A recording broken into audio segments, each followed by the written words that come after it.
AP ఎన్నికల నేపథ్యంలో మరోసారి మెగా అల్లు ఫ్యామిలీ మధ్య వివాదాలు వచ్చాయంటూ కొన్ని నెలలుగా నెట్టింట పెద్ద ఎత్తున ప్రచారం జరుగుతున్న సంగతి అందరికీ తెలుసు. ఐకాన్ స్టార్ అల్లు అర్జున్ వైకాపా అభ్యర్థికి మద్దతివ్వడంతోనే ఇదంతా స్టార్ట్ అయింది. అటుపై power star Pawan Kalyan smuggling పాత్రల గురించి చేసిన వ్యాఖ్యలు సంచలనం అవ్వడంతో ఈసారి సీల్లోకి ఏకంగా నేరుగా అల్లు అర్జున్ మామగారు తెరపైకి వచ్చి పవన్ ని హెచ్చరించారు. తన వ్యాఖ్యల్ని వెనక్కి తీసుకోవాలని లేదంటే చర్యలు తప్పవని వ్యాఖ్యానించారు. ఈ నేపథ్యంలో తాజాగా నటసింహం బాలకృష్ణ ఇండస్ట్రీకి వచ్చి 50 ఏళ్లు పూర్తి చేసుకున్న సందర్భంగా ఓ యూట్యూబ్ ఛానల్ కి ఇచ్చిన ఇంటర్వ్యూలో ఆ రెండు ఫ్యామిలీల రిలేషన్షిప్ గురించి చెప్పే ప్రయత్నం చేశారు. మెగా అల్లు ఫ్యామిలీ మధ్య ఎలాంటి విభేదాలు లేవని స్పష్టం చేశారు.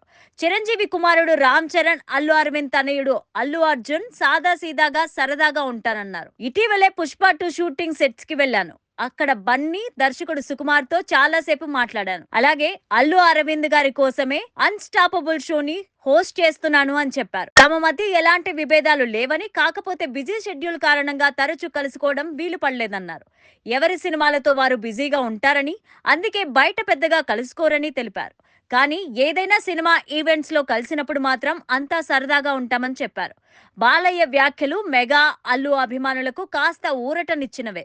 ఇటీవలే ఆ రెండు ఫ్యామిలీల గురించి నెట్టింట్లో ఎలాంటి ప్రచారం జరుగుతుందో అందరికీ తెలుసు. మెగా అల్లు అభిమానుల మధ్య సోషల్ మీడియా వేదికగా ఏకంగా అసభ్య పదజాలంతో తిట్టుకునే సిచ్యువేషన్ కూడా తలెత్తింది.